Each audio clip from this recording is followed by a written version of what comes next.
Hi, hello. We have another new chapter of Heterogeneous Linguistics. Here we see him trying to repair the tattered book that his senior professor left him. The Minotaur, somewhat shockingly, had... Wait a minute. Wait, hold on. What had happened? I thought the Minotaur had ripped pages out. He made the notebook back with some pages removed. The pages removed because I was trying to read them. Ah, but you can see, actually I should have noticed this in the last chapter, the page that Mo returns with the book wasn't ripped out of the book because it doesn't have the holes that the rest of the pages used to bind themselves into the binder. It's just a completely intact page, which means, even though it's the same handwriting, it's from a different source. Yes. I had to be told. But that's a cute little clue. This is something that I really like in manga, is the use of the visual to kind of give a hint, or even give the solution to kind of like a cliffhanger type mystery, without putting it into words, without making it explicit. Just having something in the image that if you really like think about what you're looking at, you can come to some conclusion. Yeah, so the page isn't from the notebook. It is the professor's handwriting. In regards to these four being borrowed words, are predecessors. Maybe this is supposed to be predecessors. Yeah, I think so. Our predecessors likely discovered this in a similar manner, and I'm inclined to arrive at the same conclusion.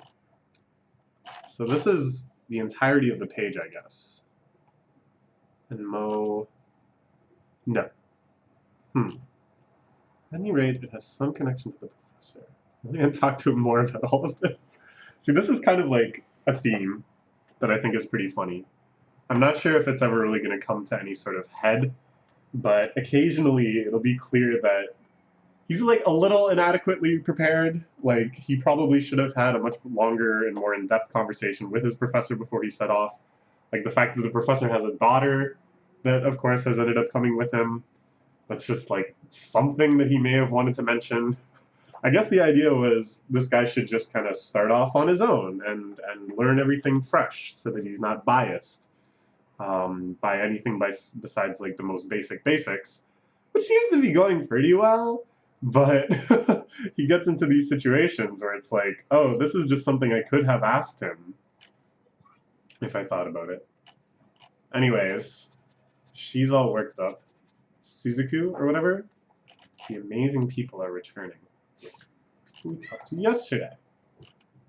Don't know exactly what it is, but it's flat with steam coming from it. And it tastes good. Everybody seems to like it. They're just going in, chowing down on it. He's not quite sure if he's part of this ritual. I think this is an awkward situation, and it's one that comes up in human society a lot too. There's food being shared. You're not really sure the context of that food being shared. You don't know if something happened beforehand, some payment, or some other sort of compensation that makes it so that some people have access to this food and then other people don't. So you gotta kind of like feel that out. At the same time, the do nothing route is also a little perilous, because if you are being invited to eat, then you're rude for turning it down. And of course, all of this can happen even among just human beings, all speaking the same language. This whole kind of subtle play out can happen. So he goes for it. Some sort of steamed lichen and root mixture. It's not bad. Suki wants to make some. So I wonder if she's made some before, that she immediately jumps to this idea. I'd like to say thanks. Do you know how? Here, don't. Like, we don't thank each other? So their food, they also ate some of ours. Ah, okay. Well, that's pretty simple. Just eat each other's food. Easy peasy. Bunch of lizard men showing up. Some of these lizard men not clothes, it looks like. This guy on the far left here, it looks like he's not wearing a shirt. I don't know what's up with that. Yeah, he still wants to thank them. I think that's a pretty understandable impulse to have.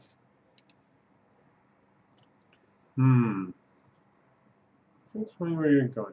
You're going to blank. Don't go. Why not? I want to go. Don't stop us. I want you not to die. I want you to tell us why we would die. Very good on his part. He's picking up on this more like demand, command type language, where it's not, can you tell us what's so dangerous about it? Like, can you explain further? You know, asking questions, but I want you to tell us why we would die. The want is at the foremost. I just want this to happen. It's not actually really a command. You're not telling them, tell us why we would die, but you're just saying, this is what I want. Can you do something about it? The path is dangerous. So it seems like just the path itself is dangerous. So far, nothing has been like very threatening to them. Even when they saw the gigantic dragon, it was pretty peaceful. So it seems like no evil monsters exist, no dangerous monsters or anything like that. It's just like the actual terrain. What if they talk like this because they live around Lamia? The dangerous path. Maybe it's a regional quirk or related to their work. Yeah, I repaired it in the past. I'm always the one to repair it. This discussion, I think, is really good about this path. I wish someone else would do it. They're all just kind of speaking on their own. They're all reminiscing at the same time about this path. Just the way that this is like just kind of a central topic of discussion for them too, I think is kind of interesting. The shared cultural knowledge. Yeah, now they're all just they're not even looking at each other. They're just all relating stories about the path. And it looks like there is sort of a conversation. Because he's going, I used to go there often to get blah, blah, blah. I found a lot of blah, blah the other day. I got so much blah, blah, my hands were full, and my blah, blah fell to the ground. And then this guy in the back is like, I like blah, but I also like meat. So they are listening to each other? They're just like talking past each other? Oh my god, they're just still going in. All right, they're all talking at once. I want you to speak separately. They all just go in again. They don't have any method of speaking separately. The same problem will just arise. They would all tap at the same time too. Oh, interesting, interesting. So it's just a cultural thing. It's always sunny in Philadelphia type place. It's like Patty's Pub. Those are some of my favorite moments in It's Always Sunny in Philadelphia, is when they all start talking at once. Just that sense of chaos. That sense of overwhelming information that means almost nothing is very enticing to me.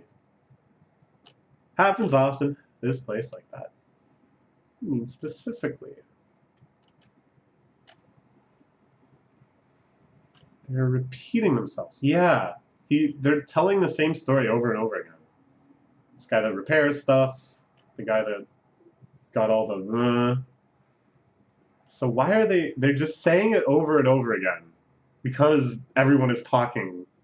So they can't assume that any given person is listening. And so in order to have faith that everyone will hear them, they just have to say it over and over and over again. This is an incredibly inefficient system.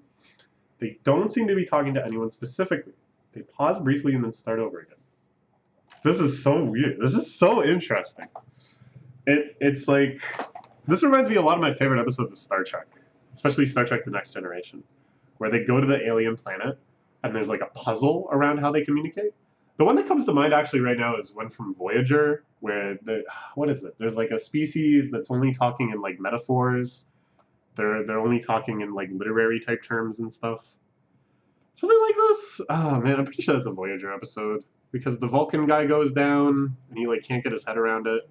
Anyways, this kind of puzzle where it's like, first he can't understand what's happening, then he kind of like, the pattern finally emerges to their behavior. And then the final key is like, why? Like, why are they doing this? What is the benefit of doing this? And this is something that I think Star Trek does really well, is that it's like kind of respectful to all these fictional cultures they come up with, but there is always some logic, some benefit to it. It's not just that they're wacky for the sake of being wacky. So I'd like to think that Senno Assault here has some purpose behind this too. What is the point of this method of conversation, where you just repeat yourself over and over and over again until everyone hears you? They wanted a response, they would phrase it as a request, which means in this case... Okay, so his buddies are packing up. As he started packing up, they all scattered away. And choose whether you want to listen or not, I'd imagine. Go to Va. Home.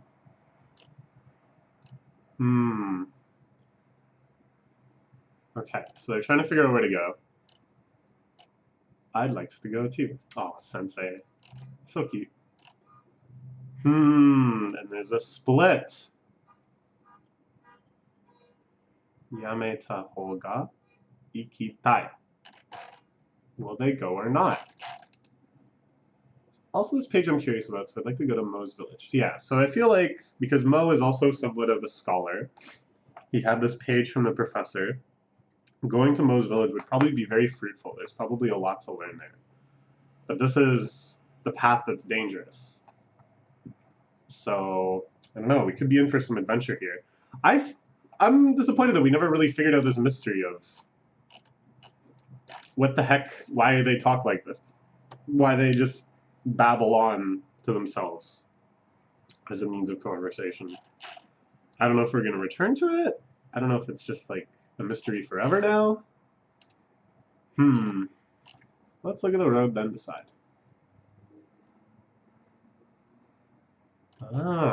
So for the first time ever, in this very specific context, it looks like he's kind of clued into what the Lamia is saying on its tapping board. The road was definitely rough, almost as if there had been heavy rains. The Lamia is guiding us through the safest path. This road to home.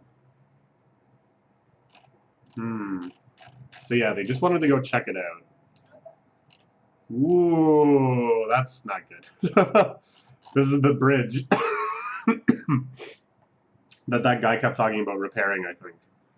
This is the part of the path that is desperately in want of repair. What a beautiful shot, though. This is one of the strengths of this series, I think. Often it's like mostly focused on the animals, and you don't even really notice the background too much, I find. It's just sort of like kind of rocky type stuff. But every once in a while you got a shot like this that I really like, that shows you a bigger scope. You realize just the world that you're inhabiting. Yeah, lovely. Okay, let's look forward to the next chapter. See what happens. See if they can make it to Mo's village. If perhaps some danger awaits. I don't know. It'll be interesting to see how this series handles kind of like a crisis. So far it's been pretty smooth sailing, all things considered. Could be a lot worse. Okay, bye-bye.